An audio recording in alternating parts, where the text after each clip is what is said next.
One. Good evening and welcome to the 28th meeting of fiscal year 2025 for the Milton Planning Board.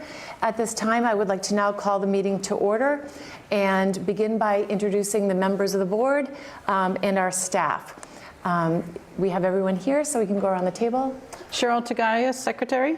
Jim Davis, member. Sean Fahey, member. Maggie Oldfield, member. And Meredith Hall serving as chair. On Zoom tonight, we have staff. Cheyenne. Diane Freebucher, Assistant Director of Planning. And Julia. Julia Getman, Clerk. Great, thank you so much. And good evening all who are joining us. First item, call to order, and then our staff update. Cheyenne, any updates that you would like to share with us? None for this meeting. Okay, great. So at this time, we can now move to our citizens speak. If there's anyone who would like to speak on anything that is not on the agenda, please feel free. There will be opportunity for the two items on the agenda to speak at that time. We will invite the public to speak, but please feel free to join us. Good evening, Brian Furs, 630 Brush Hill Road. Just wanted to get up quickly and say hi to everybody and acknowledge that I think some of you, or if not all of you, were a little bit frustrated at town meeting with myself and one other person, and I've talked to a couple of you about it. And I just wanted to take this quick opportunity, and I will be brief, to basically say I'm going to be here. I'll be participating in MBTA, as well as site plan, as well as ADU, and offering comments. And I look forward to hearing how the board processes what they heard at town meeting. I also just wanted to take a quick minute to engage with you, or at least give you my thoughts on how I think we should be thinking about some of these bylaws. We talk a lot about the character of Milton. I've heard all of the people at this table, including myself, talk about it. And the character of Milton is a lot of things, but one of the things that I think defines the character of Milton is the diversity of housing stock. When you drive around Needham, when you drive around Wellesley, when you drive around Hingham maybe a little bit less, you see a lot of McMansions. Homes were taken down and converted into these big mansions, and that's fine. But I think one of the things that makes Milton really interesting is it's a community that has access to estates and to families. Garden-style condo buildings, it has 38% open space, but it also provides density in certain neighborhoods with access to amenities and access to transit. And it really can be anything to everyone and find a spot for lots of different people. My own family is in the process of downsizing. We're going to be moving from Brush Hill Road to Central Avenue because we want to be closer to amenities. So it's a town where you can start in one place, move to another, and then retire to a third. And I think the more this board can do to control that, the better. I would encourage you to go to Houston Street and Austin Street and Elliott Street, walk around 88 Wharf, look at the paths that are put in place, look at the trails around the water. And just remember that when the board doesn't plan and when the town doesn't take an opportunity to make sure it has a seat at the table, we end up with what could have been 51 units with parking and lots of retail amenities in East Milton, which was certainly not the most desirable plan for the neighborhood. And instead, we ended up with almost double the number of units, a loss of parking, and no retail amenities. So I just encourage us all to think really about all of the different parts of the character of this town and try to work within what the state's mandating so that we end up with really good zoning, not placeholder zoning. Thanks. Thank you. Anyone else? Sweet. Good evening. Matt Morong, 136 Elliott Street. So I usually write down what I'm going to say. I'm going to wing it tonight. Hopefully I'll hit everything.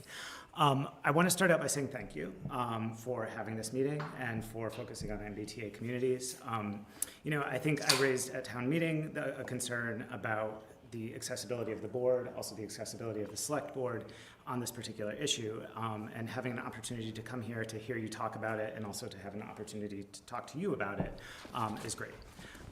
Moving forward, though, I do want to raise an issue that has me a little nervous, and I want you to maybe feel a little bit nervous as well, which is the time frame. I think I've brought this up in the past. We have a really narrow time frame again when it comes to meeting the requirements of the regulations that are currently in place that I suspect will continue to be in place. And so I think that, in the last go-around on this, public outreach was a major complaint that people had. And I actually thought we had a fairly robust system of outreach. Tim Serwinski at the time was on staff and was holding monthly meetings in order to get citizen input on this matter and get a feel for where the town stands on things. And you know how that landed, right? It ended up getting rejected. And so I want to avoid that, and I want to encourage you as we move forward to really seek citizen input. I think, and I think in some ways it's going to be harder this go around because we don't have 2 members of the planning staff full time. So I made the suggestion in an email. I'm going to reiterate it, that there are people that do this professionally. And in my work in public transit, we engage people who are citizen outreach professionals. It's a service that's available. I don't think it's necessarily the only way to go about this, but if that would help, that is a possibility. But I really want to encourage the board and encourage the town more generally to take the temperature of where we are, because I feel like since the yes/no vote and since the Supreme Court decision has been handed down, we really haven't had much opportunity to just ask open-ended questions of the town about what they're looking for from this, about where they're hoping to go. People interpret the outcome of the SJC decision in different ways. People interpret the outcome of the yes/no vote in different ways. And it would be good to get clarity on what that is and get clarity on how we can move ahead in a way that will bring the town together in the best possible way. So that's what I'm asking for here, and thank you for your time. Great, thank you so much. Cheyenne, are you seeing any hands up from the public on who would like to No hands on Zoom. speak on something other than what is on the agenda, which folks will have time to ask questions and speak at that time? No hands. I think you're muted, Cheyenne. Can you hear me? Hello? Can you hear me? Now we can hear you, Hello? yes. Is there anyone on Zoom with their hand up? No one on Zoom. No one on Zoom. Okay, great. Thank you. So with that, we can move to the discussion of the MBTA community zoning. And if we could welcome Zoe and the UTIL, any consultants? Good evening, everyone. Can you hear me okay? Yes, good evening, Zoe. Evening. Hey there. My colleague Matthew will be joining as well. I don't know if, let's see if he's on here as well. I'll go ahead and share screen. And we were thinking that tonight we could really just kind of get everyone on the same page in terms of reorienting to the work ahead, and also kind of bring back up where we left off and kind of confirm together some next steps around what sort of things we should be exploring further as we move towards the July 14th deadline that was sort of set as part of the SJC ruling and then the subsequent follow-up work that the state has done. So with that, I'll go ahead and share screen. And I see Matthew, yes, welcome. Okay. So this is sort of just a little bit more detail around what I had just mentioned, which is that we thought we'd start with just going over some of the high level points of the SJC ruling, what it means for Milton, the updated timeline that one of the residents mentioned, and a refresher on the 2023 warrant article. We'll go really quickly through that because I know most people here are very familiar, but we wanted to just have it as reference. And then we thought we would just revisit the revisions that we've been doing to the kind of 2020, throughout 2024. We've made a couple of adjustments together to kind of hopefully respond to some of the feedback that came in from the public earlier. And then there's a couple of kind of things we thought we would reprise just to have available for reference and discussion before we kind of confirm next steps. Great. So Zoe, if you could do that in about 15 minutes, and then we could really sort of jump into getting to work. So that would be great. Sure, can do. So just as a refresher, for the SJC ruling, this came through in January, and there's a couple of milestones for Milton, the action plan, which was due February 13th. Comments on the regulation were due February 21st. And the most important one, the compliance application, that's due to the state on July 14th. Now that sounds like, you know, a fair amount of time, but it's actually, it'll move pretty quickly because there's kind of set delays. So we thought it might be helpful to talk a little bit together about that timeline, and hear from you kind of the thinking that you have thus far on the schedule you'd like to sort of set for town meeting, et cetera. So this just is something to kind of anchor to as we talk a little bit. And this obviously we don't need to decide in this meeting, but I wanted to flag it because I think it's an important thing for town staff and the planning board to collaborate on and communicate to us so that we know the timeline that we're working within. So just to kind of go from the back, from the end of the timeline backwards a little bit, with the state compliance deadline of July 14th, you can imagine that the weeks, immediately before that, there's quite a few holidays. And so we imagine that realistically, we might expect that you could try and squeeze in a town meeting the last week of June. That's kind of maybe the farthest you could push towards that July 14th deadline. And that would put us, if we then do kind of the typical 1 month warrant period, that would put us at the end of May for having a final warrant. So you can kind of do the math there. That's about 2.5 months of working time that we have together to get to a point where we feel like we have a good piece of zoning that we can put in front of the town for town meeting. So I thought I would just kind of pause there and see if there's any kind of, if you would like to have a discussion as part of today's meeting on that, or if you want to kind of table that and let us know after you've had the chance to connect on it separately. So Zoe, we're also trying to factor in when we can have public hearings so that we would have some complete plans that we would like to present. So factoring that in, we had sort of discussed targeting end of April. So I think these dates would align with that to allow for plenty of outreach to the public and sort of be able to allow time for people to ask questions. So. Yep, absolutely. I think that would work. Wait, so I have a question. Meredith, Yeah. have you talked to the selectmen about having a town meeting at the end of June? We've not yet set a date. I mean, No, or, yeah. no, not yet.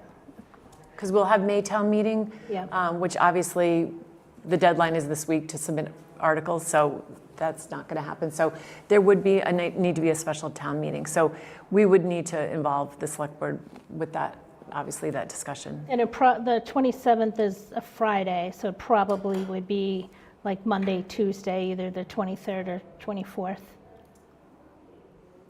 Yeah, we would have to. Okay. And I think that week of that fourth week of May, the Monday of that week is Memorial Day, which might, Right, we have to consider. shuffle things Yeah. around. But yeah, absolutely, this is not intended to be dictating a date, but more just for the sake of being able to see that syncing. But we'd of course defer to you on the the day of the week that typically is Right. best for you to kind of hold town meeting and all of those logistics. Great. Okay. Okay, great. So then the other piece we just want to do a super quick refresher, and I'm not going to go through this in detail, but we'll have this available if there's anything that we need to go back to, just to kind of go over the 2023 warrant article.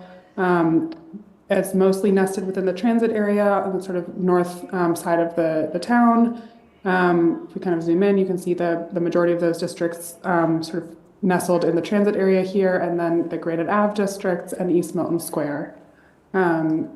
These are just kind of zoom-ins of the parcels that are included in those districts. Again, I won't kind of belabor this, but we can come back to it if we need to. What's that noise? Downstairs. And then in terms of just a numerical summary, this has all of the numbers as they were in the 2023 article that went to town meeting and then to the referendum. And we thought we could just kind of building from there, quickly go over essentially the work that we did with you in 2024, just to kind of summarize maybe for those who are listening and weren't embedded in all of this. We worked with you to make some refinements in Granite Ave, the Granite Ave subdistricts, and East Milton Square, looking at removing the American Legion Hall parcel from Granite Ave South, maintaining Granite Ave North more or less as it was in the 2023 article, but making adjustments for the overall density and unit capacity for both Granite Ave South and East Milton Square. And then we did do quite a few sort of more fine-tuning adjustments to the Elliott Street corridor, including looking at minimum lot size, the unit per lot cap, FAR, making sure that the Blue Hills Parkway corridor parameters were kind of syncing up with any changes we were making. And we did explore expanding the boundary, and were able to test and confirm that that was not a particularly viable approach because of the low density of that district. It really dragged down the overall numbers and resulted in needing to get to more units across the board.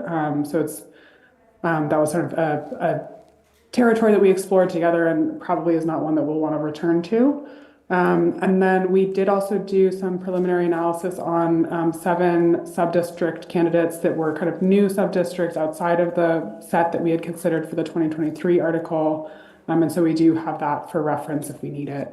Just for a visual, this is that parcel that we removed from the Granite Ave South sub-district.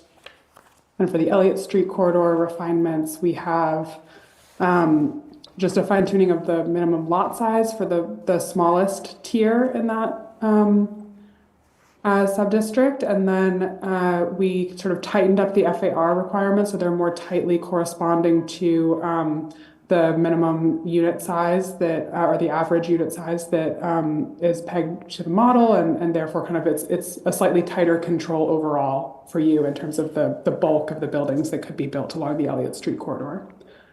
And we did also adjust the unit per lot max for tiers 2 and 3, those larger lot sizes, 10,000 square feet, 15,000 square feet, so that those could accommodate 4 units, which helps kind of give this a slightly more, a little bit more density that allows it to kind of play a slightly different role in the town overall. This is just the validation work that we did to confirm that that 6,000 square foot minimum lot size was a size that could still accommodate the open space priorities that we talked about. And the setbacks that would kind of fit with the pattern of the neighborhood. So it was just kind of a case study parcel to show that those numbers work, and that we're still able to achieve the open space percentage requirements that are already sort of common in that district and that we'd want to carry forward. And this is just what, in terms of that, that modified minimum lot size requirement, the pink parcels here are the ones that would be excluded based on that minimum lot size because they are smaller than 6,000 square feet. So you can see that there are a fair number, but it's an effective change to kind of bring more parcels into eligibility for this particular set of zoning requirements. So it's a nice adjustment to kind of more closely match the pattern that's there already. And this is what that looks like in terms of numbers, all of those individual tweaks that I talked about. The cells that are highlighted in red and yellow are where we made those changes from the 2023 warrant article. And the numbers are kind of updated along the bottom. We've gotten closer to the unit compliance target. So we've reduced the overall number of units that are modeled as part of this option. And we're quite close to that 15 units per acre target as well, which is, helping to kind of just, no extra around the edges, basically, is what we're looking at. So this is, you can just toggle to compare with the 2023 numbers that we had. And then this is just kind of a summary of what those changes are. And that net change of 52 units less townwide, and then a shift from the East Milton sub-districts of Granite Ave North, South, and East Milton Square of 445 units less than the 2023 article analysis. And in the Elliott Street corridor, with those kind of fine-tuning pieces, a net change of 393. We're also including the Blue Hills Parkway here just for comparison because they have a lot of shared characteristics. We wanted to show that alignment there. With that, that's kind of where we stand in terms of the big picture, all of the different components together. We wanted to also just have available for reference for discussion those additional sub-district candidates that we analyzed. And we also have a reprise of some content I think Cheryl had asked to see again that we can go over in a moment. So this is this is 3 of the 7 districts that we looked at as potential sort of other candidates for consideration. These are 3 variations all along Randolph Ave. You can kind of see this is a subset of this Randolph Ave 1 and Randolph Ave 3 again as a subset of Randolph Ave 1. And then we have 711 Randolph Ave, 1200 Brush Hill Road, St. Pius and Truman Parkway. And we also thought it would be worth just kind of, for all those districts, we looked at essentially if we were to take our current, that sort of modified 2024, 2025 compliance summary with all those little tweaks that we had made together.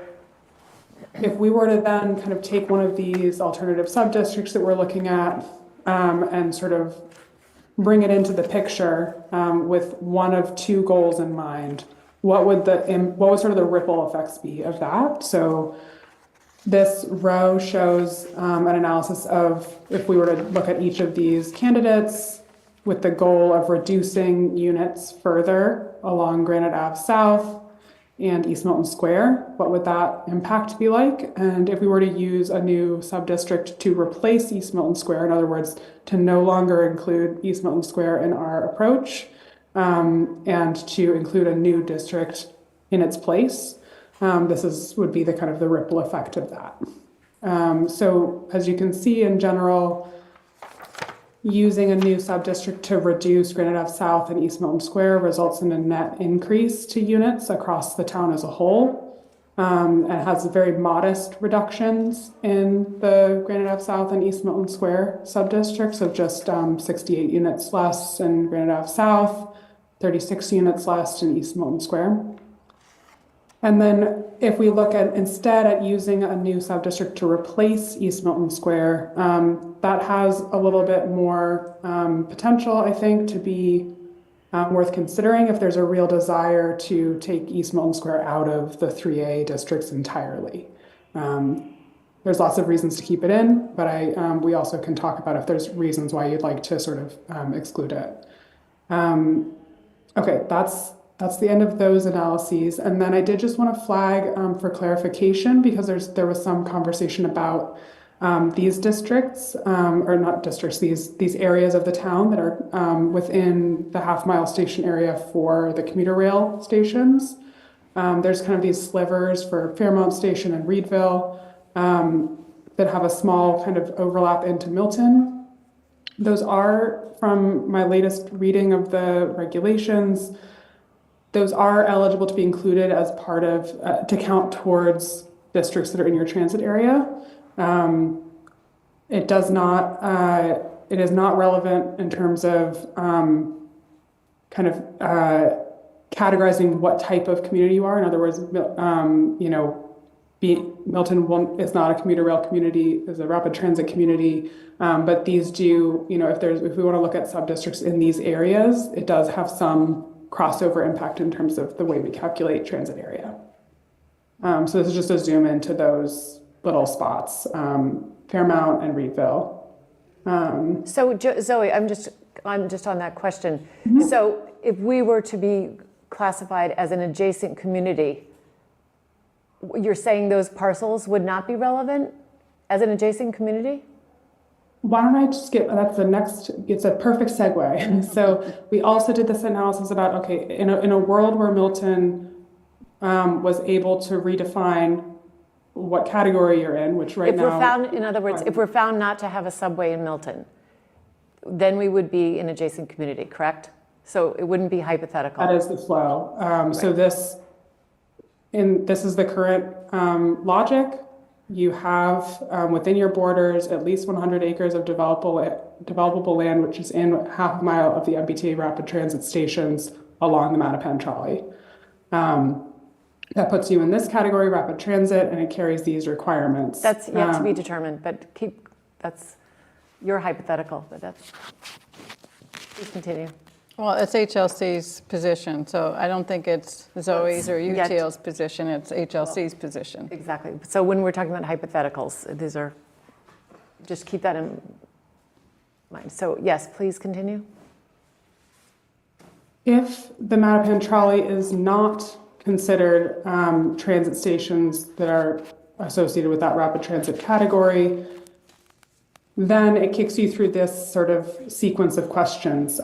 Because you do not have 100 acres of developable land within half mile of MBTA commuter rail stations, you also are not a commuter rail community. That puts you then into this sort of set of questions, and based on your population and population density, that would put you in the adjacent community category. So in a world where you are not rapid transit category, the flow of sort of logic would set you into the adjacent community. Again, that decision sits with HLC, and currently you are rapid transit. This is how that translates in terms of the numerical R estimates based on following the HLC calculation approach. If you were adjacent community, our calculations indicate that you would have a target for the minimum multifamily unit capacity of 985, and you would not have any station area requirements in this category. So that would no longer be a factor for compliance. We did, and this would be great, maybe Cheryl, if you want to add a little bit of what you're hoping to learn from this. This is a sort of a slightly updated version of some analysis that we had done when we reinitiated with you all in 2024 to help show like the scale of reduction differential between the rapid transit category and the adjacent community category. What you're seeing here is us taking the numbers that we had for the different sub-districts in 2023 and showing if you were to remove these sub-districts, this is kind of where you'd land in terms of some of these key compliance metrics. I will note that this is not a compliant, it is not a compliant approach because you are in the rapid transit category currently, but also this is not an approach that would be compliant under the adjacent community category requirements either. It's intended to show you the scale of change and which districts might get close to that mix. In particular, I want to highlight that the mandatory mixed use and the contiguous land area percentages, as well as the acreage, Great. would So be. let's just pause there because I think and I'll let you speak. But I think the goal is tonight we're going to, as a board, we would like to move forward with creating a compliant adjacent community 10% plan and discuss, I think we'll need to discuss as a board what districts we would like to see to go into that, and then let UTL take that information to create a plan that would meet a 10% compliant under an adjacent classification. What would that look like? And that we would like to begin tonight, if at all possible. If we go through all the districts, do you have the capability to in real time to do some, pulling up some districts, or would you need to? We don't tonight, but we Okay. can at the next time we meet. All right. One of the things that is, the crux of the issue for this adjacent community concept is the contiguity, because the Elliott Street corridor is what gives you the contiguity which is a requirement under all versions of all categories.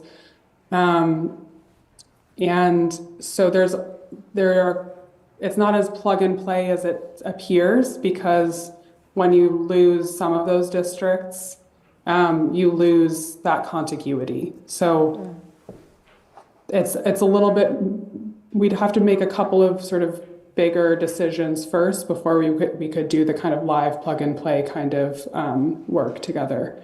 But maybe it would be worth stepping back for a minute to just talk about the sort of the logic of preparing the adjacent community scenario, and also whether you're imagining that we would be preparing both an adjacent community and a rapid transit community, or if you are interested in only pursuing the adjacent community version.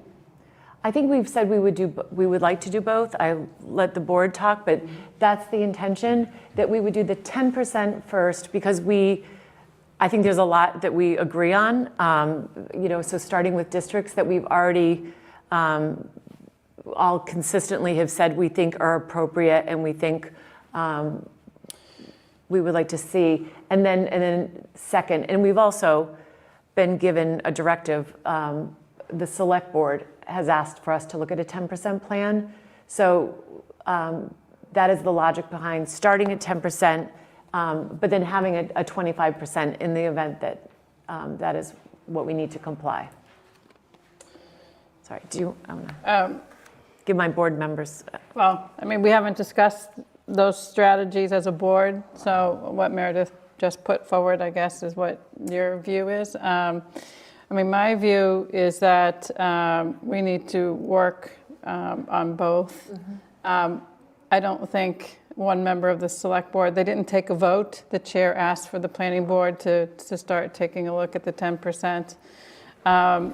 But they didn't take a vote, and they haven't informed the board, what their position is going to be in terms of any further legal action. But as far as we know, that the final guidelines are going to be issued shortly, replacing the emergency guidelines. So I don't think it's wise for us not to continue to advance a 25% rapid transit compliant plan, while at the same time looking at a 10% plan. And with that, I just wanted to ask also, you mentioned the you touched on the contiguous land area, Zoe, but you didn't go into the MMU a little bit, and that is the mandatory mixed use, which we were in 2023 putting into the Milton Station East and West, right? That's right. So is there, currently East has a business district and West has the business districts, right? So how are those influencing this in the 10% and even in the 25%? It's driving us to have a higher number of zone capacity? To some extent, yes. So the way that the calculations work, everything except for the unit capacity is calculated based on districts that are not mandatory mixed use. So districts you may have mixed use, but it's not required. So those are the districts that you see kind of above this black line here. Those are all what we've just said as a shorthand 3A districts. The two mandatory mixed use districts that we had developed together in 2023, Milton Station East and West, are below that line. Because they are incorporated into the calculations differently. They give you a boost on unit numbers. In other words, those unit numbers that are associated with these two districts do factor into the calculations, but they don't factor into, for instance, the density calculation, which is one of the metrics that Milton has struggled to reach because of the other goals you're trying to balance with this. And so because these are some of the denser districts that you have, that means that you need to have a slightly higher density with these districts above that line in order to get to sort of hit all of the metrics. So you can see with this like hypothetical, not actually compliant set of districts, you're actually not, because we've removed the Elliott Street corridor in this scheme, which is your lowest density district, you're actually doing okay on density, but that you have lost your contiguity, the 50% contiguity. So in other words, the big picture is the strategy that has enabled you to meet the contiguity is also the thing that has made it hard for you to hit your density numbers, which is the Elliott Street corridor as a connecting district. It helps you with contiguity. It's critical for contiguity, but it brings down the density numbers. And so you're seeing that reflected here a little bit, because we just, as a hypothetical, we were like, well, if you didn't have this, what would the numbers look like? So the mandatory mixed use does drive up does tend to drive up units overall if the other districts that are not mandatory mixed use are carrying some lower density districts. That's probably a little confusing still, but we can keep trying. So if we removed the mandatory mixed use requirement, that would allow us to have both the density and the continuity? No. It would help with the density. It would, but you would still have the continuity of the 50%. So you can see here, I've flagged like cluster 1, 2, and 3 for these to show which ones touch each other. And cluster 1 is in the like 22 acre range. Cluster 2 is, I think, also in that range. I have to look at the actual acreage of these. And cluster 3 is in that 20 range. So the problem is none of them are close to 50%. They're more like a third, a third, a third, which is an issue. So I have to, in order to fully explore the interconnected factors in compliance for an adjacent community scenario, we would need to spend some time building out a model that, addresses that contiguity issue at this scale, to really kind of be able to then do some of that like plug and play live modification with you.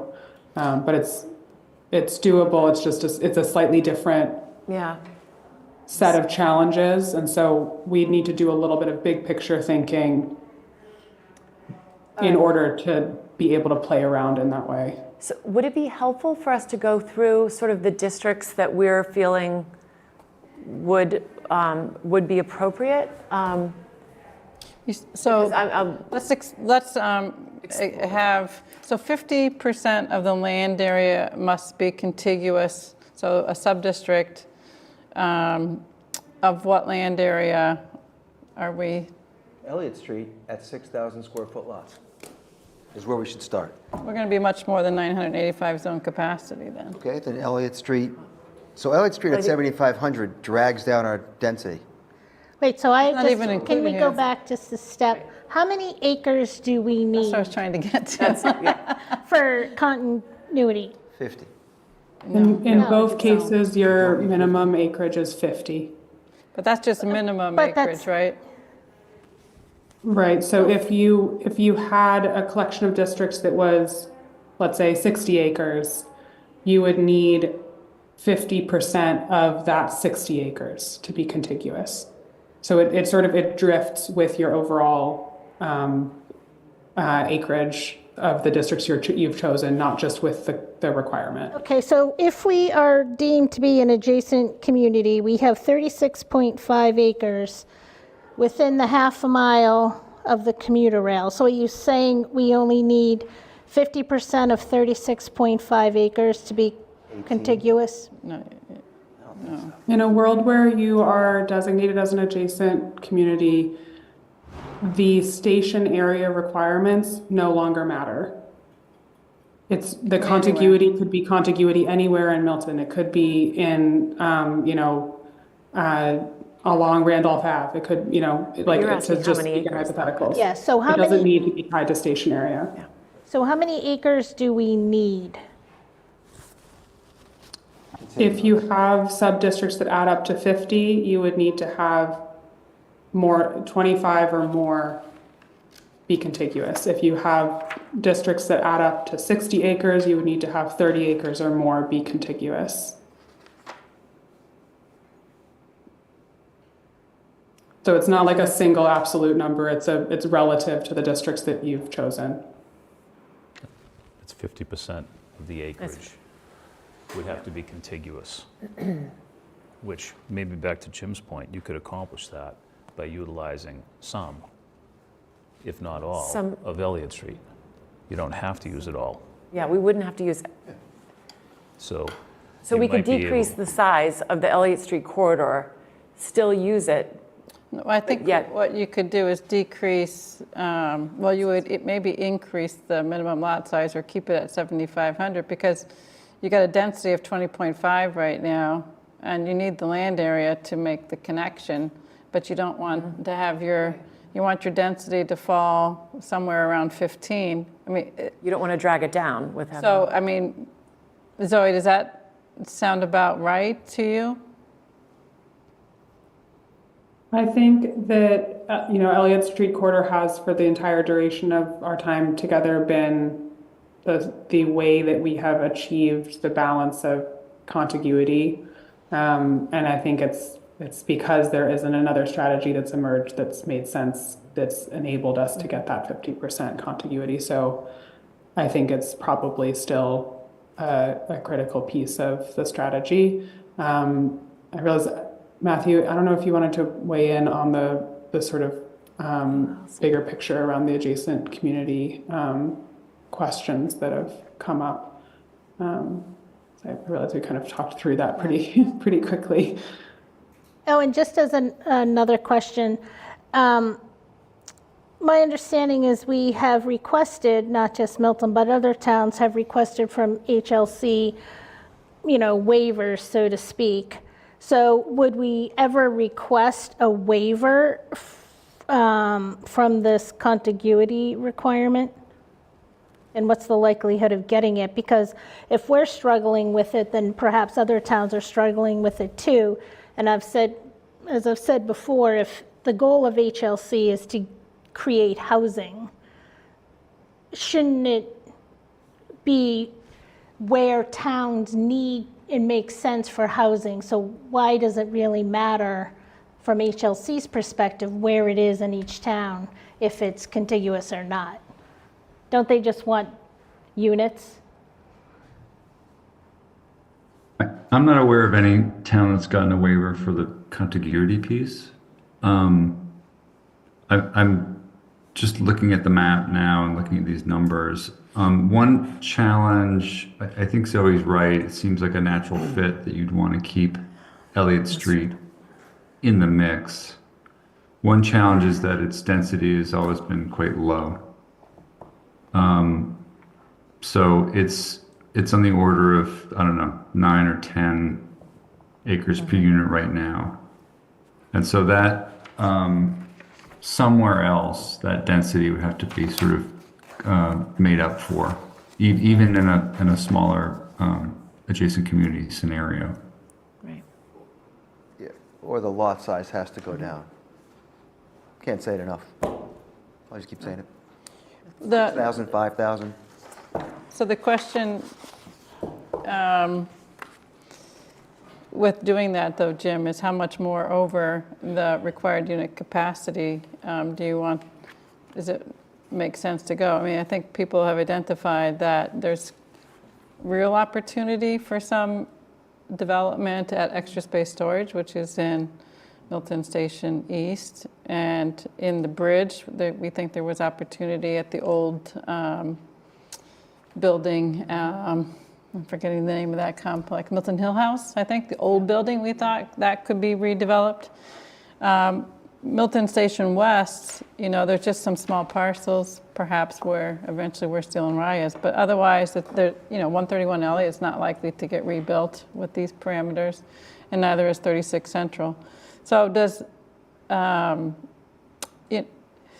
I guess my point is when we say the Elliott Street corridor, we're looking at where there was some concern about the potential for tear downs, the smaller we go with the property as the minimum property size or the minimum lot size. I think that while it is one option, I don't think it's the only option that we should discuss. And I think we ended up adding to it. I think there's ways that we could scale back that to give us the ambiguity, but. I think we should look at it at 6,000, I'm sorry to interrupt, and then pick our other areas where we want to put units, and then back off Elliott Street until we meet our density. I think that's how this is going to work. Yeah.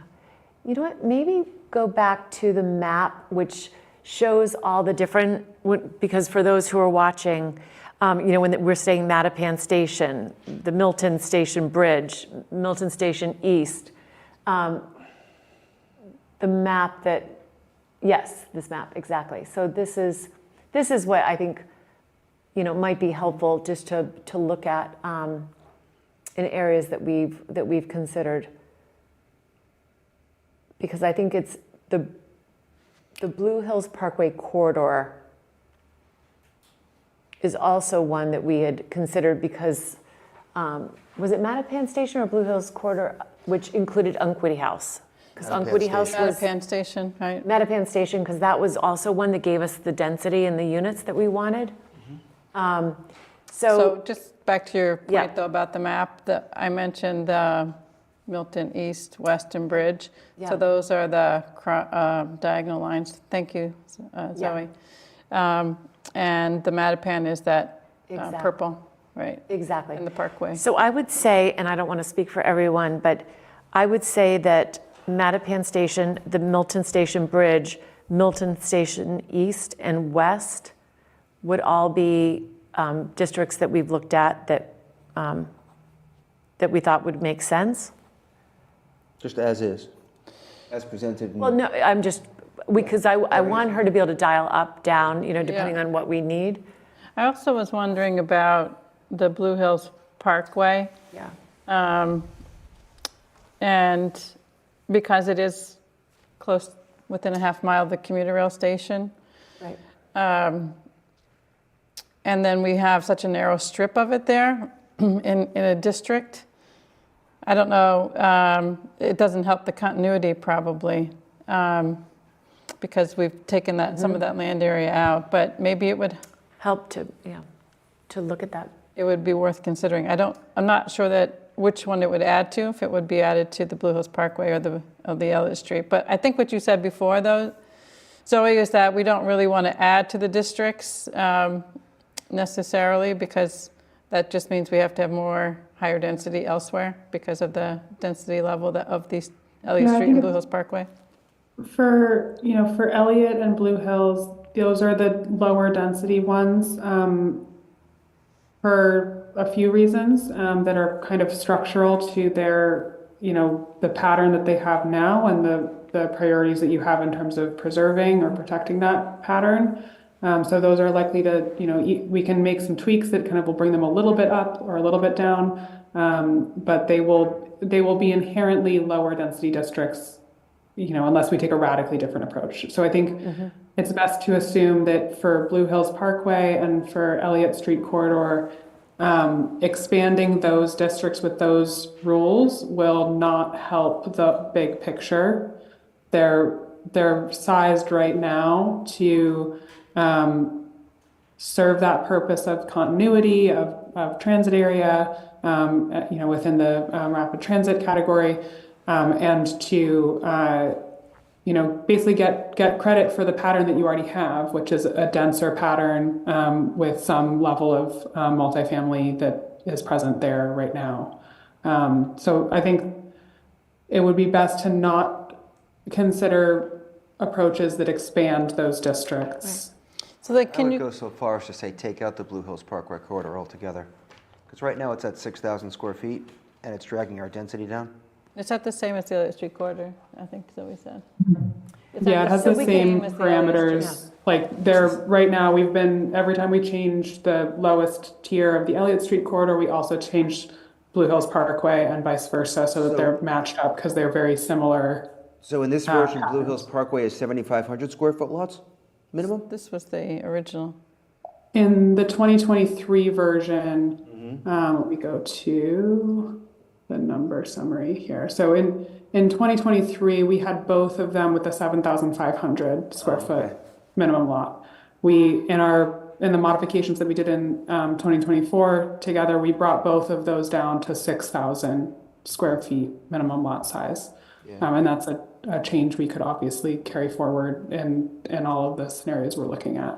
So What can was, you go what was back- that, excuse me, while you're there, Zoe, what was that result when you reduced both of them to 6,000? Let me back out of this for a second and get to that Thank you. table. So this is with that 6,000, and we also made the change of the 3 unit. Well, we kept 3 units per lot for the tier 1, but allowed for tiers 2 and 3. So you can kind of see the change. I toggle between these two. This is the 2023 numbers. This is the 2024 numbers. So you can see that in the tier 1, right here, we go from 219 in that tier 1 Almost to 465 in that tier 1 based on just that change, just the minimum lot size change. And on Blue Hill, I say 235, what's the, Yeah. can you toggle back again? 175 to 235. So for, It's a smaller gain. so for this though, for this 10% that we were talking about, can you go to that slide?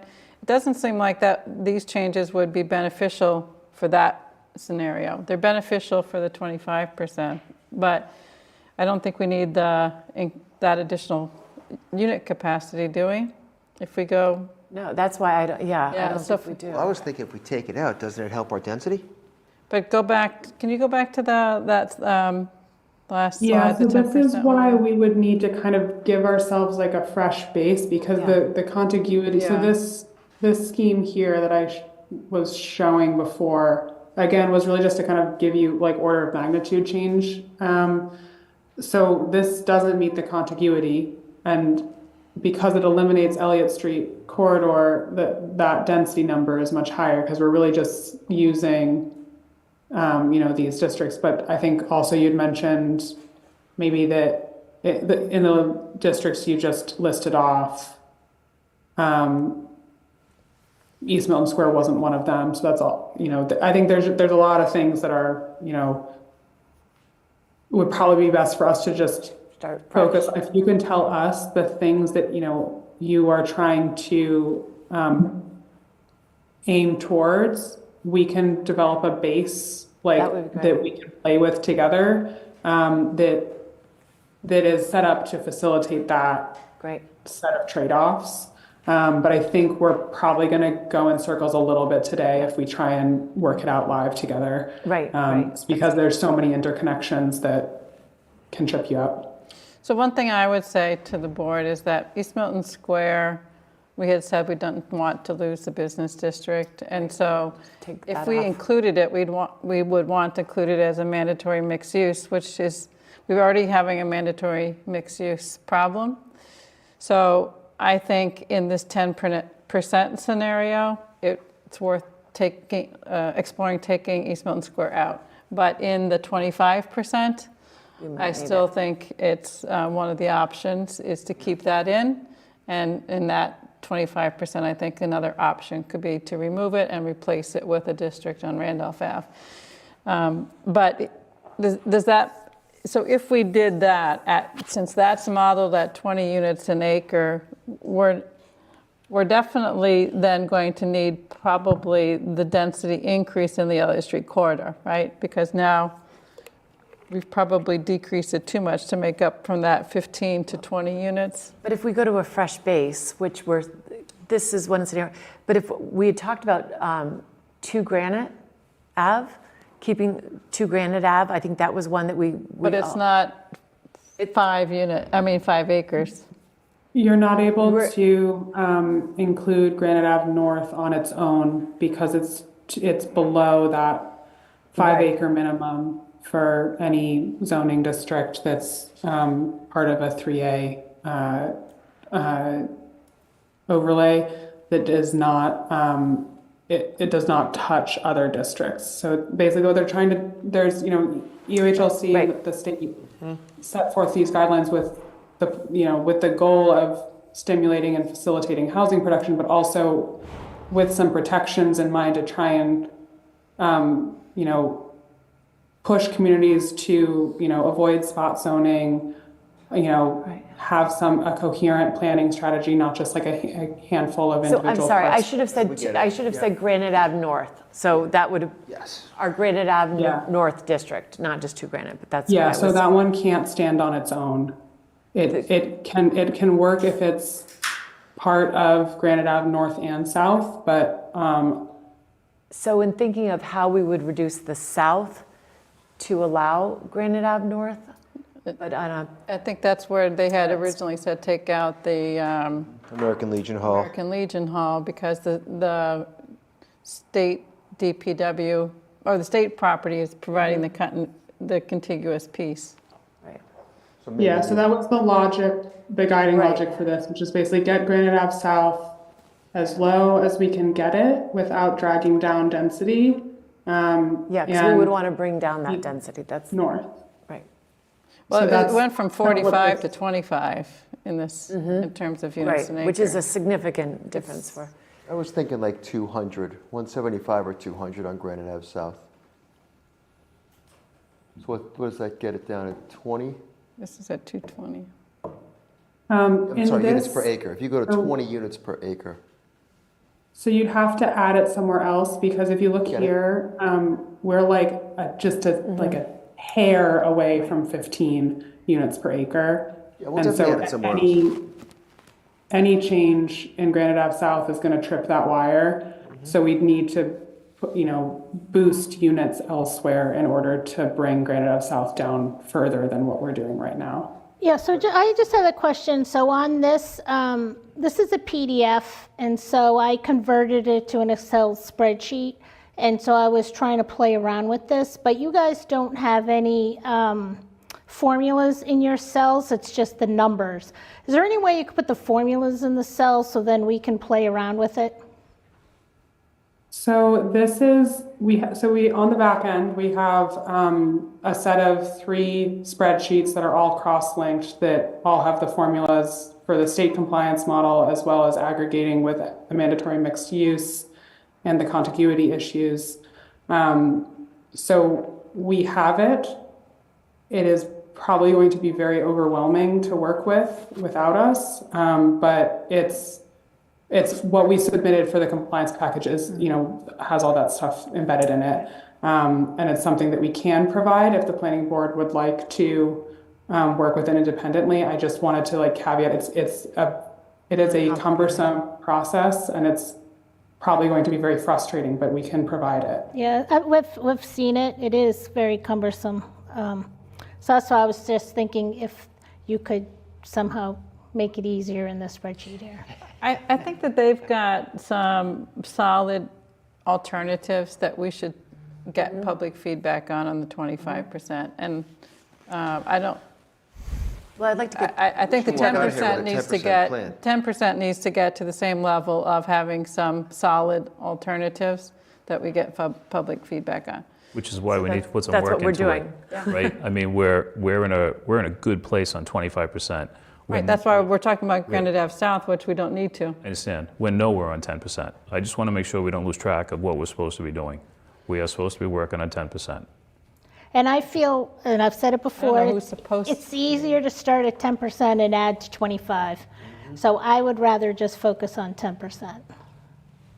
so Zoe, I think for the purpose of efficiency for tonight, if we give you the districts that we feel that we're comfortable, I think you've heard a lot of our comments and concerns about density, and obviously we have to follow what the guidelines have been given us.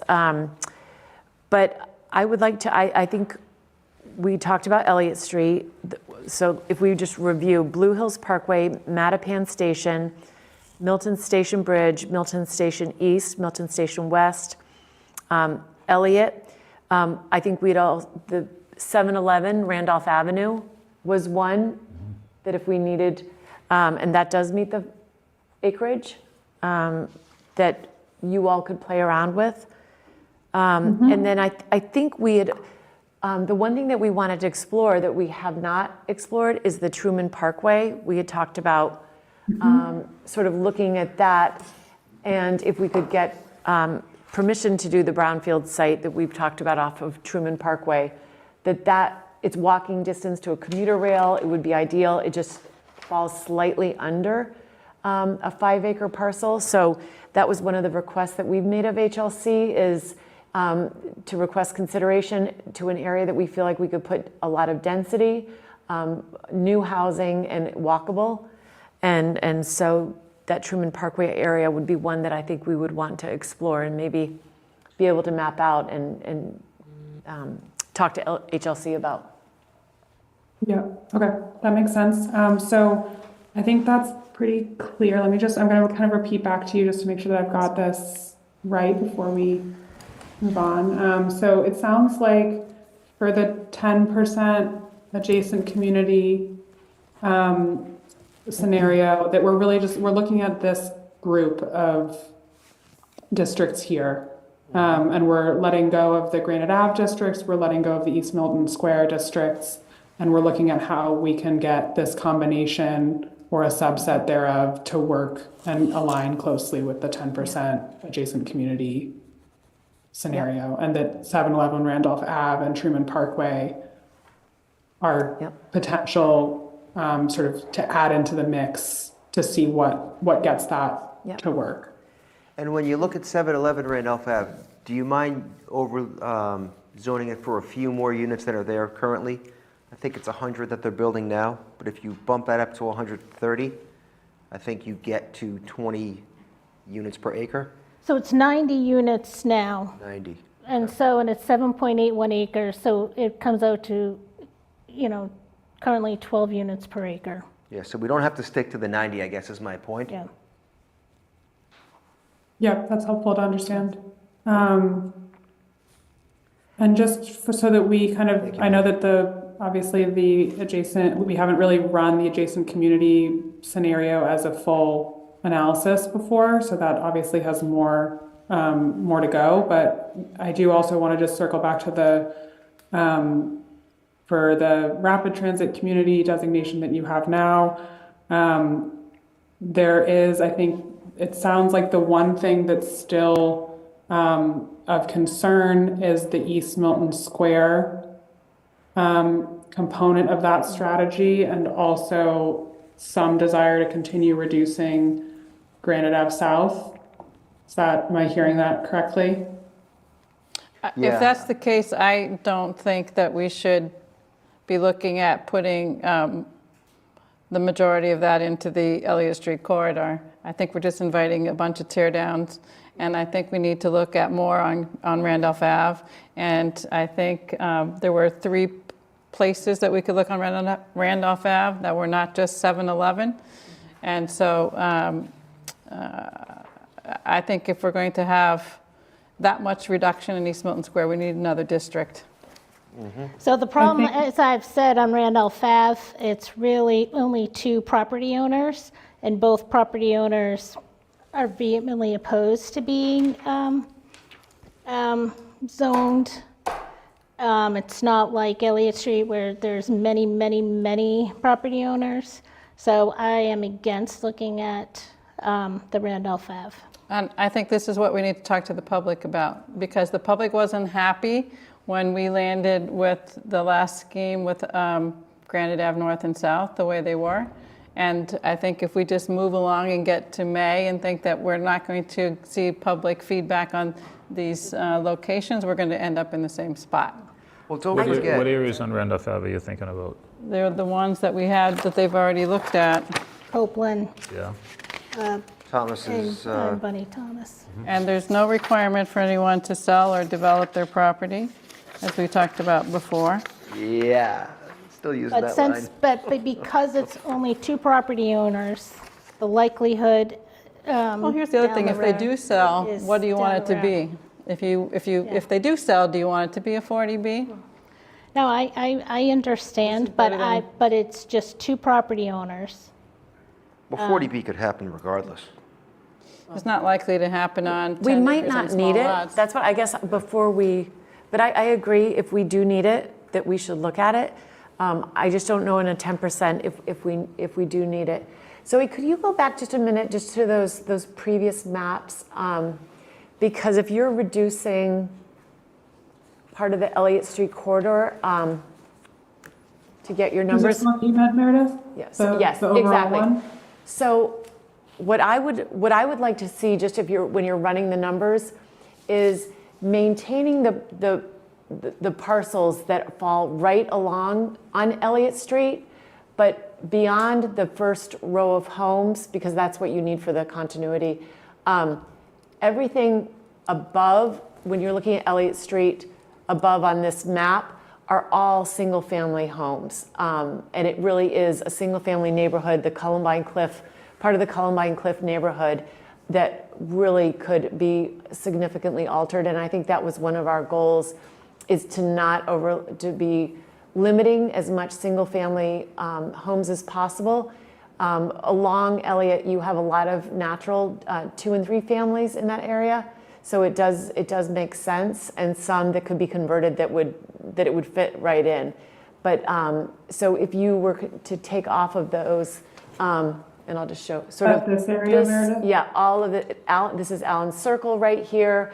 You've got Norway, Columbine Cliff, all in there, and it's large parcels of single-family homes, and it's just a really beautiful neighborhood that.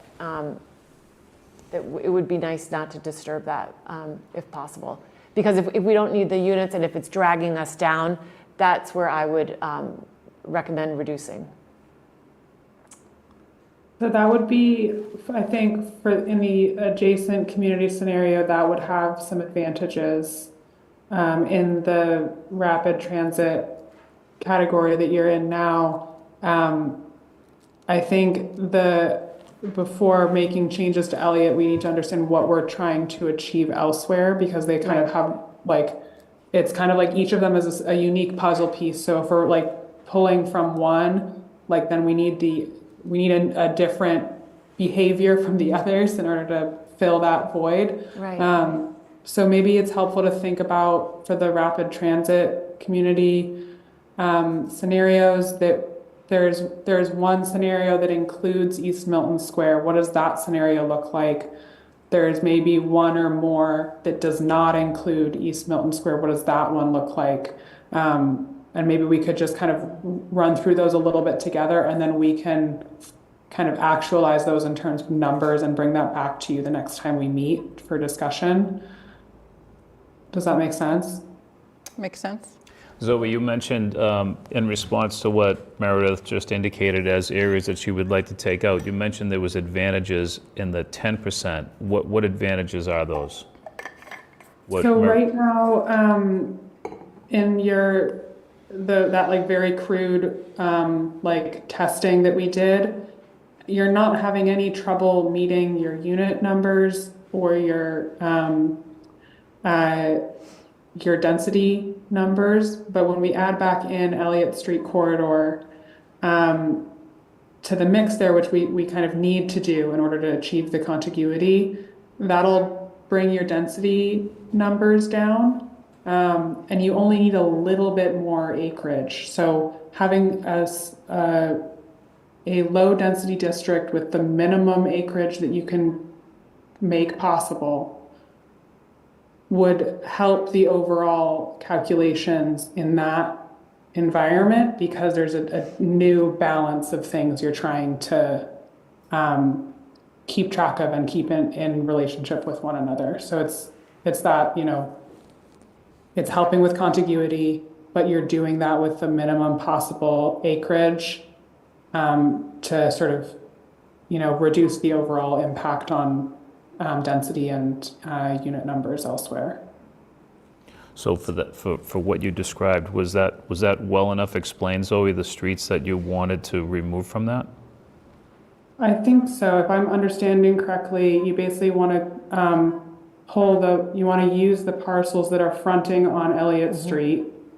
And then for parcels that do not front on Elliott Street, to remove those from the district. Those. Yeah. On both sides. On both sides, especially, Yeah. Yep. So both this Yep. area that Right. you were just discussing, Meredith, but it also, I think, would be, On that side, for yeah. consistency, it would also mean removing Right. these parcels that are to the south of Elliott Street. Right. Even Maple Street? Whoever Maple guys on the Street. board, even Maple Street? Yeah? I think if the numbers worked, yeah, I actually do. Yeah. Yeah, that would be great, but, okay. Should we see if there's that's- anybody who has questions? Yeah, this is a good point. I think it was anything else from the board, and we could open it up to anyone who would like to ask any questions or, Do you need any information from us, like if we are looking at, say, the paper mill, do you need to know what we're comfortable with, like how many stories? Because I'm, Is already zoning for that, by the way? on It's a the- brownfield zoning? Oh, I don't remember Is the that- numbers. but- Sorry, I'm to connect the dots. Is that the Truman Parkway? yes. Right, yes, yeah. Okay. Yeah, I think it would be helpful to know for the Truman Parkway site what kind of scale you're imagining that would be best at. Let me see if it's in there. So I was sort of thinking, we're comfortable, the way that I'm approaching things is am I comfortable seeing in Milton?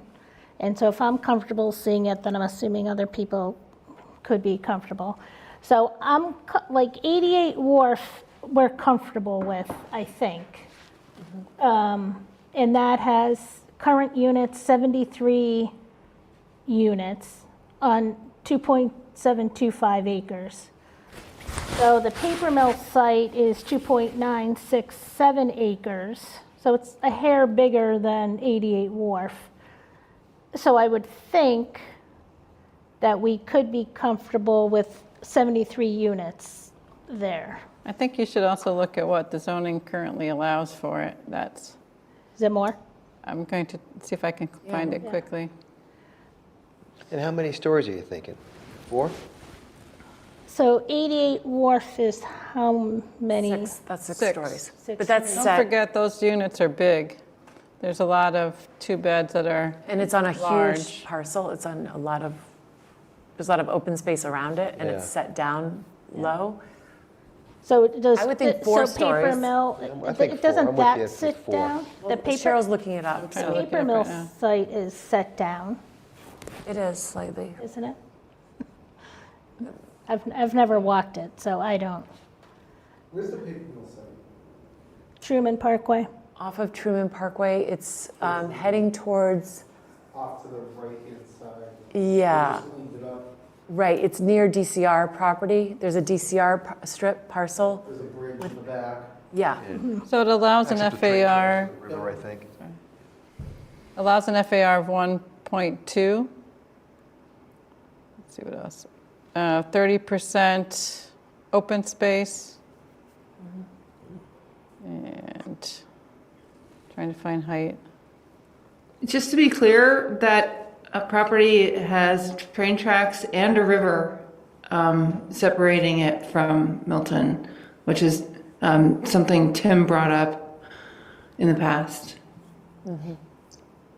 Yeah, thanks for reminding us of that. It's definitely something that we'll need, there's some contiguity questions that we'll need to explore with the state to understand how they would interpret it, because it's a kind of a unique case. But there are some of those kinds of issues we'll need to work through, but I think it's helpful to hear what the planning board, would imagine for that site, and then we can work in parallel to understand, if it's something that we can include, that it would be, eligible and contributing to a 3A district. We're expecting to do that soon. Sorry, Zoe, to interrupt you. The number of housing units on the brownfield for this parcel zone of the brownfield is 90 units. And it says height of 55 feet. And total lot coverage, no more than 40%. So that parking and buildings. So you'll find that if you want to look in the zoning, it's 275-3.11, the brownfield plan unit development. So it's more than, current zoning would allow more than the 88 Wharf at 73 units that I just said. It's allowing for 90 units. And 55 feet is But likely four they'd be stories or smaller 5 stories? units Is it about 5? compared to, What's the acreage there of that? Acres of this. I have it as 2.967. There might be some wetlands there with the river. Yeah, and the problem with getting We to 5 ran acres this for as part of the larger like Truman Parkway district here. There are significant wetlands. This is including, the site that is across the, train tracks, or the kind of right of way there, and also these parcels here. So it's not a perfect one-to-one match for the specific parcel you're talking about, but this is the sort of acreage differential that we saw based on the wetland presence there. So 13.7 acres for all of these parcels versus 8.1 acres that is upland, non-wetland, developable land. okay, great, thank you. So that, I think we would like to see that looked at. Cheyenne, are you seeing any, I guess we should ask, if there's anyone from the public who would like to ask any questions, or online or in person, we'd be happy to, have you come forward, please. Hi, Brian Furs, 630 Brush Hill Road. I had a question and then I had a comment. There's a lot of discussion on Truman Parkway on the paper mill end of the street. I'm looking at Truman Parkway on the other end towards Boston, the Stop and Shop end of the street down by Fairmont. And there seem to be a lot of large parcels down there along Truman Parkway, including the brushwood.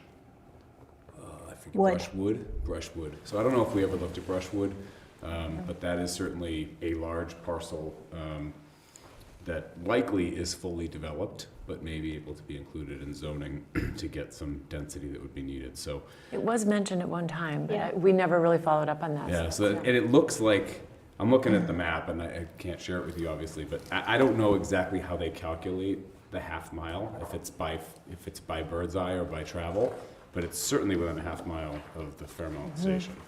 Yeah, I think on the Truman, I think it just makes it on that side, by So that would the be way one call crow out, flies. that is a fully developed site, condominium owned. It's going to be very hard to, make anything happen there, but it would be a good place to be able to show for the count, the density. The comment I had was just on the edges of the district and what you're showing on the map as far as what's covered. I actually think that it was a good call out to look at some of the properties that go into the Columbines and say, realistically, you're not getting anything out of those, and probably no one's going to want to see, a lot of density, more density than that's already there today. But I would encourage someone, maybe it's staff, to look at the very edges of the boundary and where there could be logical stopping points instead of what may be arbitrary, and maybe it wasn't arbitrary. But I'll use Central Avenue as an example. The Milton Housing Authority owns a house that's probably 400 feet out of the district. It's on a large lot with a small single-family home, or multifamily home, excuse me. It's thinking about whether bringing a spine down to that location, which has a bus stop in front of it, if that helps at town meeting defend the way you're thinking about this with the advocates for MBTA zoning. Because I think we need to be thoughtful about what happens at town meeting and what just happened at town meeting, and making sure that you're looking at both sides of the equation. And you're not just looking at people who are afraid of density, but you're also looking to satisfy the people who are looking to have more density, so that you don't have someone say, geez, I'd really like this lot to be connected, and suddenly you're ruled out of scope and we're into another sending it back for further study. So that's just a comment I have of really thinking about having someone take a look at those edges and make sure that they're thoughtful about where we're putting the stopping So I point. brought up the fact about possibly coming up to the Goddard School on Central Ave. Yep. So I'm not sure where you're buying on Central Ave, if that would. We have discussed it, though, yeah. So if, because of Goddard School ever went out, that might make a nice, and to your point, there are some oversized houses along there. So I don't know if coming up to Goddard would make sense. Yeah, at it's least just on- just having the logical endpoint as opposed to sort of saying, I mean, that might just be where School Street stops, that might have been the logic, but I think thinking about a landmark like that as the endpoint might help get through making sure that the town meeting believes that this is really well thought out. Thank you. Thank you. With that, we have to watch the large lot sizes. That's what kills it. Because it adds to our density denominator. Okay. Anyone else? Cheyenne, are you seeing anyone on Zoom? Not as of now.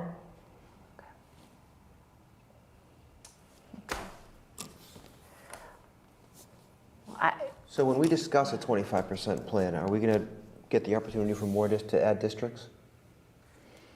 I Because think so. right now I we're think discussing we'll- 10, and I think we're pretty happy with our districts, but if and when we Right. get there. Yeah, I think that would be appropriate to if we want to, if we need to add more districts and, I'm just going to hold off on my list for a while. yeah, because I know you have some. That's, all right. Anyone else? Yes, I could add just a question. I think it sounded like there was a desire to also look at a version of the 25% rapid transit compliance approach that did not include East Milton. And I think that would be we would have to come up with something to replace East Milton, the role that East Milton Square is playing in the current approach. So that would be a case where looking at some other sub-districts that we think have a really good logic for them to swap in for East Milton Square would be something that would be productive. And maybe is something that if the planning board members already have like specific districts that you would like us to consider for that, that's something that we could come back to you with the next time we meet with sort of a analysis on what does it look like to include one of those instead of East Milton.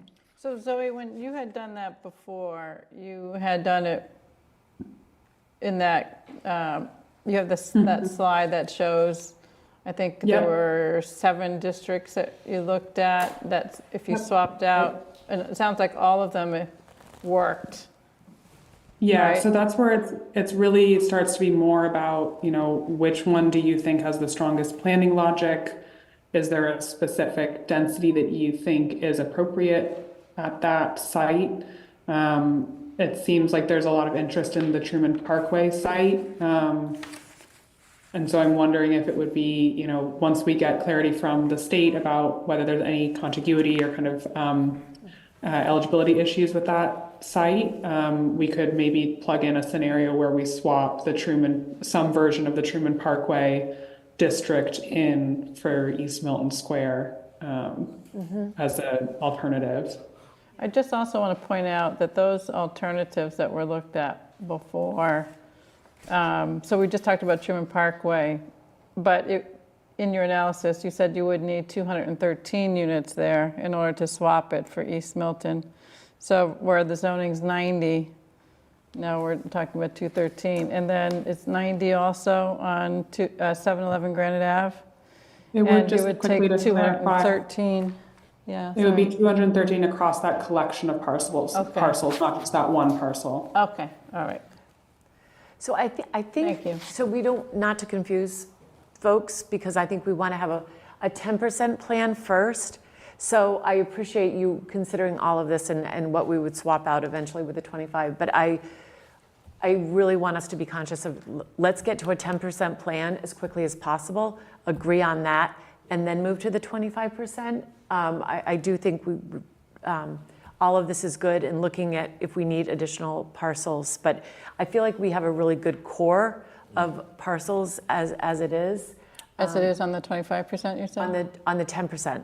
So let's keep focused and keep our 10%, and that's what we're going to try to get to. And then once we have that completed, then we can have public outreach.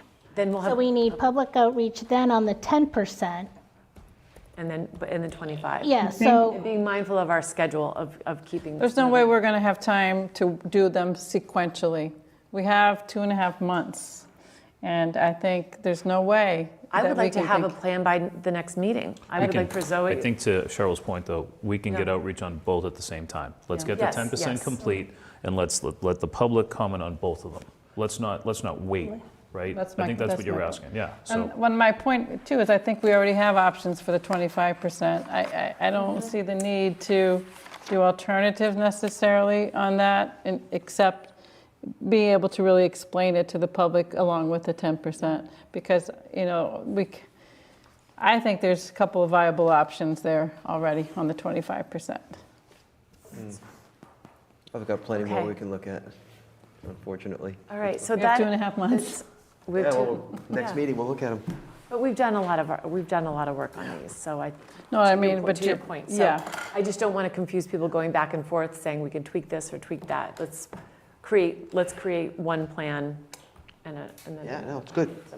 So maybe with that, it would be helpful if you could share to me the next time that you'll be meeting. I want to be mindful of, we can Yeah. turn things around pretty quickly, but if there are analyses that we know, like you're going to want, in 3 weeks, I'd love to just go ahead and start on them so that we don't end up with a crunch Yeah, when we really don't Right. have enough time for you to actually look at the analysis with us, because there's going to be, there's going to be a little bit of, lag here. There's some things that we can do live with you in a meeting, but there's some things that really require a little bit of added homework on our end to make sure that we're cross-checking everything appropriately before we're presenting something to you. So that's a little bit why I'm pushing to on our end. It doesn't mean that we need to be discussing them fluidly with the public, but I think it's important that to be responsible for you, to make sure that you have what you need to get this done in 2.5 months, that we're getting as many of the alternatives that you need information on, so that both the 25% and the 10% versions are equally ready to go. And while I feel like that the rapid transit 25% is very close, when we presented it last time and this time, there are things that are still not sitting fully comfortably with all the planning board members. And so I don't think that that's at a point where it's ready to go to public comment. If there are public comment, meaning like a survey about alternatives, if those alternatives themselves are not resolved to the point of the planning board itself feeling like it's a good opportunity, it's a fully resolved option to present to the public. So can I make a suggestion? Zoe, on the, you had the slide that had, it's called the 2024 working scenario, and then on the right side it has townwide minus 52 units and East Milton minus a certain number and Elliott Street minus a certain number. And then you had the sub-district, alternative sub-district. So can you prepare a chart? So if you go to your page, so can you prepare a chart like that substitutes out for East Milton Square, Truman Parkway, 7-Eleven, Randolph Ave? So those would be two different alternatives. And then also Randolph Ave 2. And St. Pius, just so that we have them all at the same level. and I actually thought Brian's suggestion of Brushwood is something that we should look at. the Brushwood Estates. 333 Brush Hill Road. It's, yeah, that, Zoe, that address is 333 Brush Hill Road, which is also off of Truman Parkway. Yep, we can take a look at that. And I don't know, that might be one of those sites which is like 1200 or Fuller Village, which has so much land that it brings us down, and we would have to create so many units. It could be, I don't know the acreage on that, but that would be one that maybe you could look at in the meantime, so. And then I just had, and I know this would take longer, but I've said before that I'm not sure that we fully flushed out the Blue Hill Ave site, and I'm wondering if we take some of Columbine and shift it to Blue Hill Ave. I don't know if that would be beneficial or not. I think you looked at that before, Zoe, and maybe it was because the minimum lot size of 7,500 square feet. But if we have a minimum lot size of 6,000 square feet now, would that make some sense? Yeah, it's right there. Let me just look at that a little bit. But I was thinking of the boundaries, actually. So if you adjust the You're- Move the bound, boundaries to Columbine? Road and Norway? remove some of the Elliott Street and remove some of the Elliott Street boundary and add some of the boundary to the Parkway area.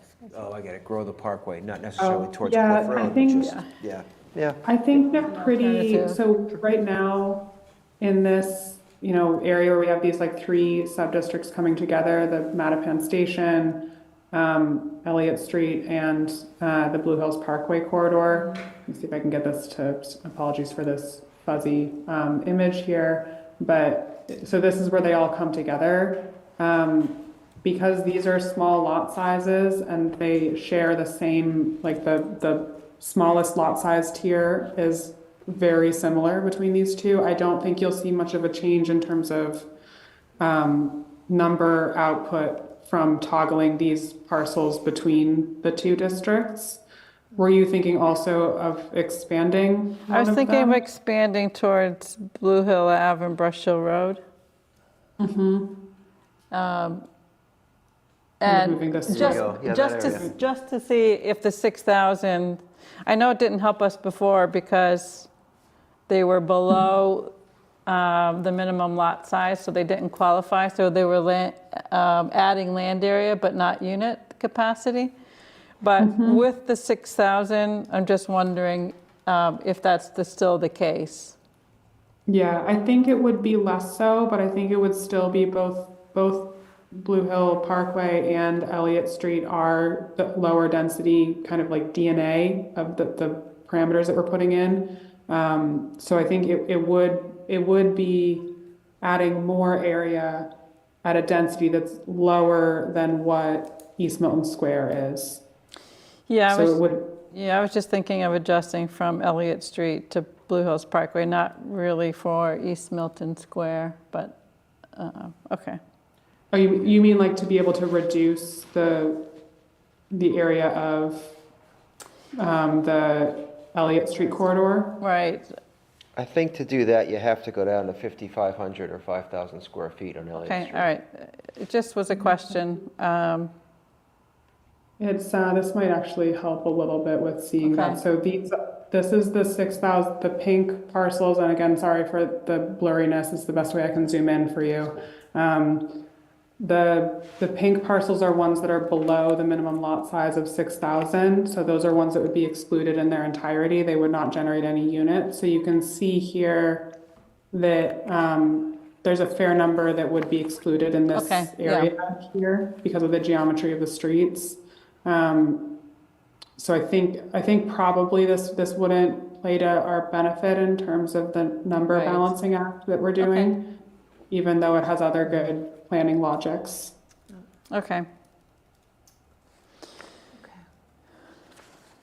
All right, I think this is a good place, and of course, anyone from the public who has any comments or anything that they would like to send in, please feel free to send in to Cheyenne, and she can share with the board. And So I think Zoe had asked when we thought they would be Yes, coming back, and that's then what- should we schedule some with the tentative? 20, because we do have the 13th is absolutely full.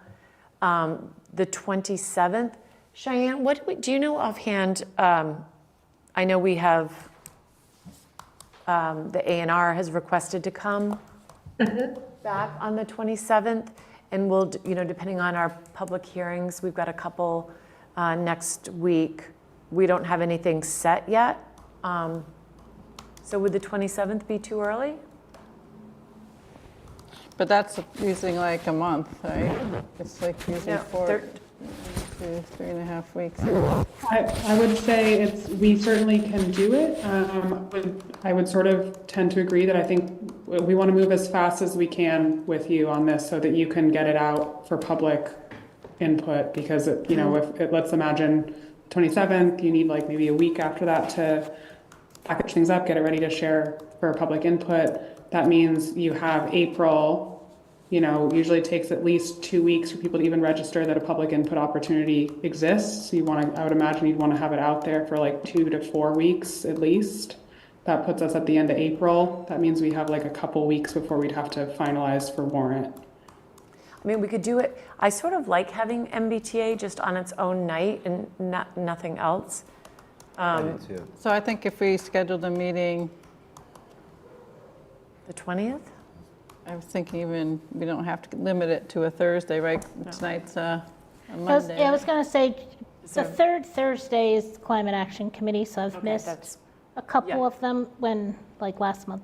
And what about the well, that's St. Patty's Day, so I don't know. Yeah, People have probably St. not Patty's the Day. 17th. Great.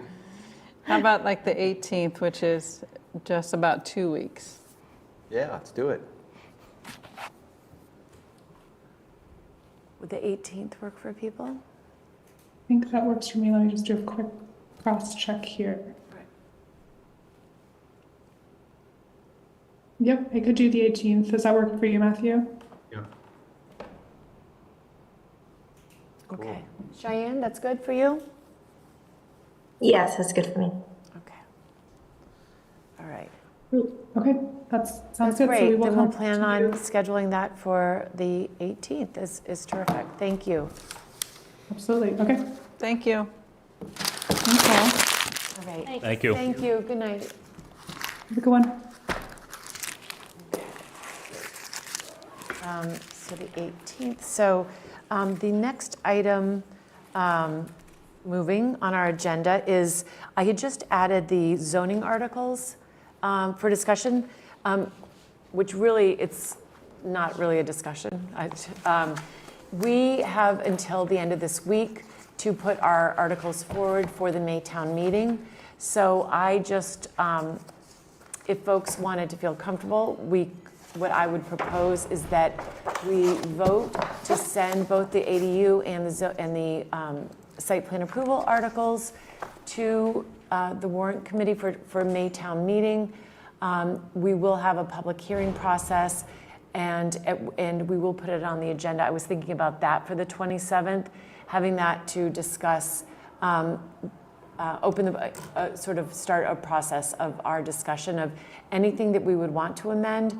My recommendation is that since we accepted and the warrant committee accepted and the proponents accepted the amendments that they had requested, we put those as we had proposed to send to the town meeting floor, those full articles, including the red line items, to send to the warrant committee. Is that kind of the only edits we'd be doing, or would we? No, I think taking we would things want to, out, we would or- want to have a public hearing process and listen to what the residents, if there's anything else. I would like, sorry. For people to add things, so. I would just like to suggest that we invite Brian, Marion, and Kathleen in to come and review their concerns with us, so that we can see what we can agree to. Also, I wanted to point out that Kathleen had mentioned separating the design standards out and putting them in the rules and regulations. And I was looking at Weston site plan approval process, and they do that, and then they also have different levels of review. Now that we have a little more time, you're right, others I think have brought this up before, but since we have a little more time, maybe we do split that out into tiers now. I think some things that people react to, like, do you really want to put an applicant through that? Like ADU could be one thing and it's relatively limited. The Dover Amendment could be another thing, and then site plan approval that comes through, something like the businesses might be even different than that. And then the one thing Weston does is by size, so up to a certain square footage, it goes through one level and another square footage and another. So I can send Cheyenne the link to Weston's, and maybe we all can take a look at that and see what we think. I'm sure there's other examples, but that was just one that I had I guess seen. the consideration is, if we want this for the Maytown meeting, those are significant changes to the article that we would be sending to. One thing about, well, Is that a big deal, though, if we have significant changes? Is it just a matter of us getting it done, or is it some kind of a protocol that we can't send back an article with significant changes? If we're sending it over to the warrant committee for review, it has to go this week? it's 27th is the deadline. Because I'd like to hit the waivers a little harder and make it a little easier to get a waiver to get out of. Well, if we had a special town meeting for the MBTA communities, what about having site plan approval as part of it?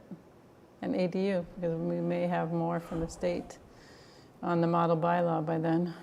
We're probably not far off, though, from having an ADU that's acceptable to everybody, and the same with the site plan, article.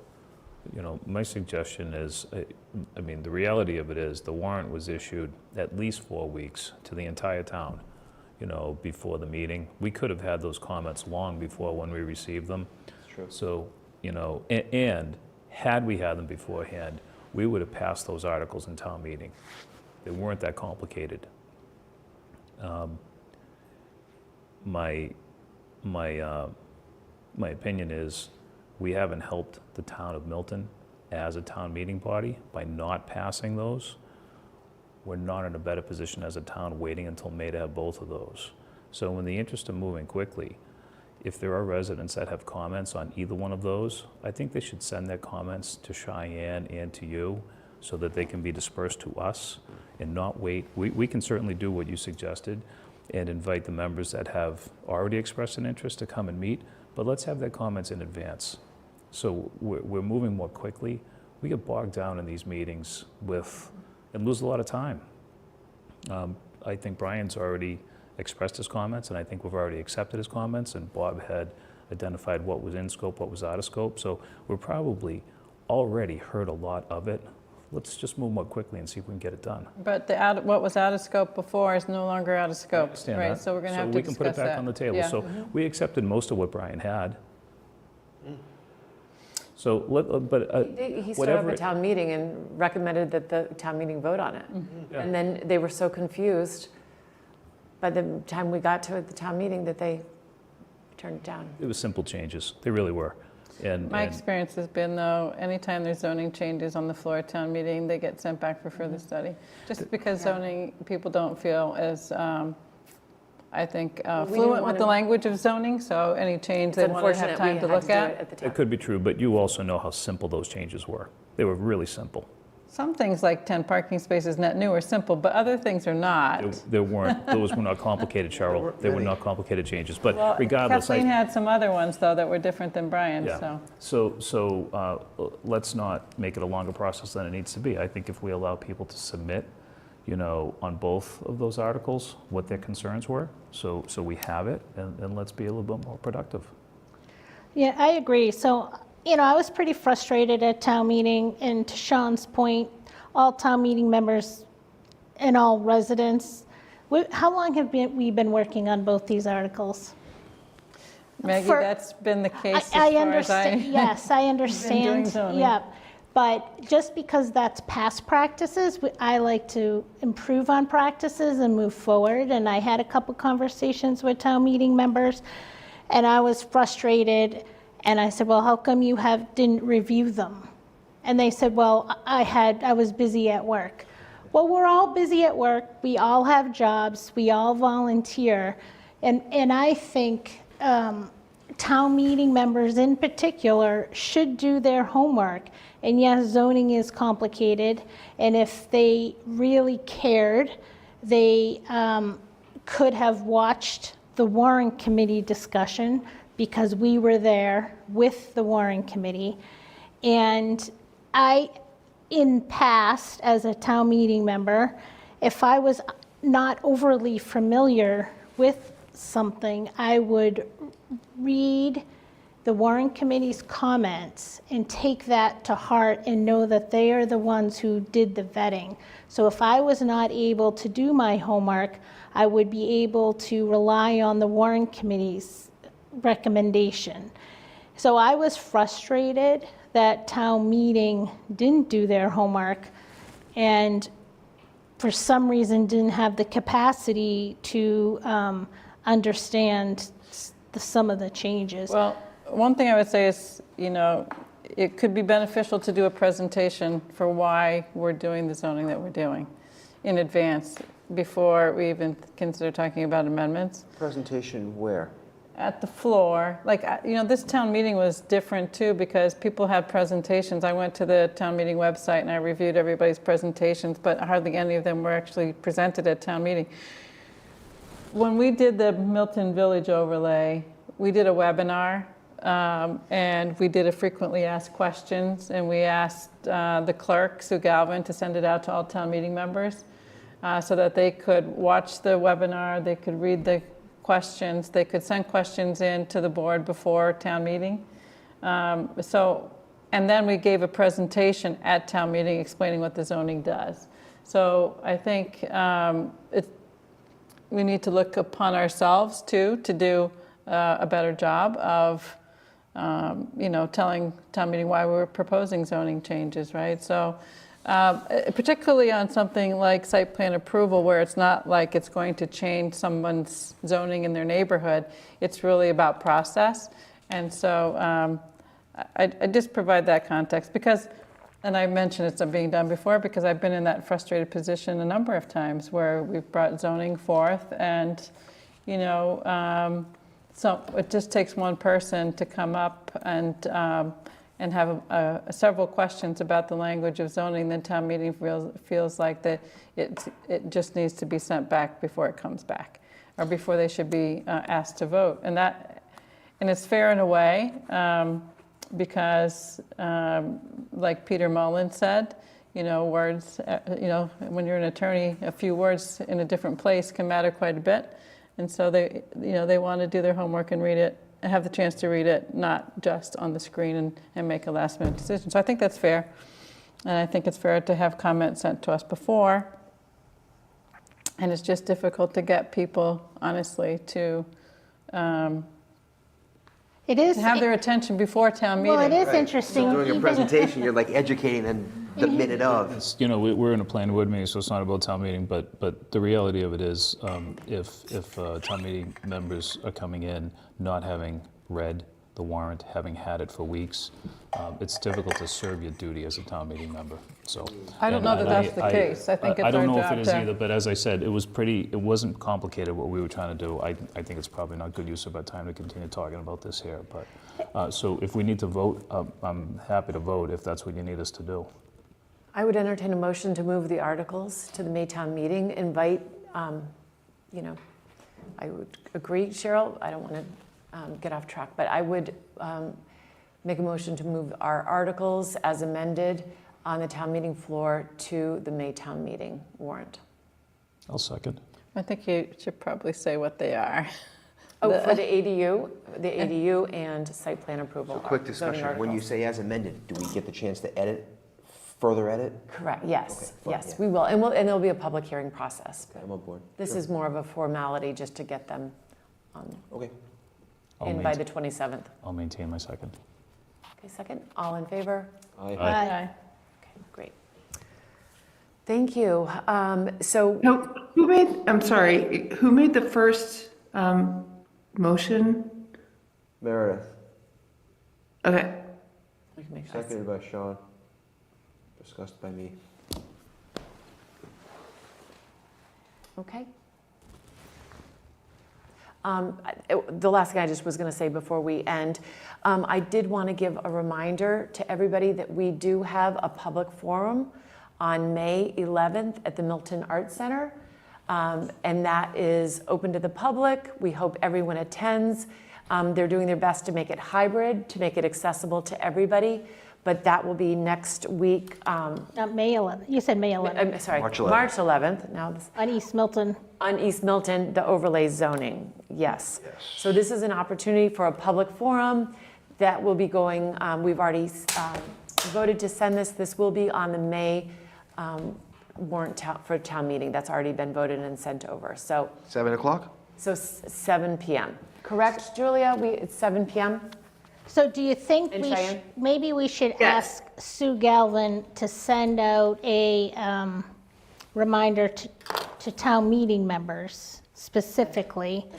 Because if it's going to be on May town meeting, it's another zoning article. So all you town meeting members who are listening, you're going to have a busy May for zoning.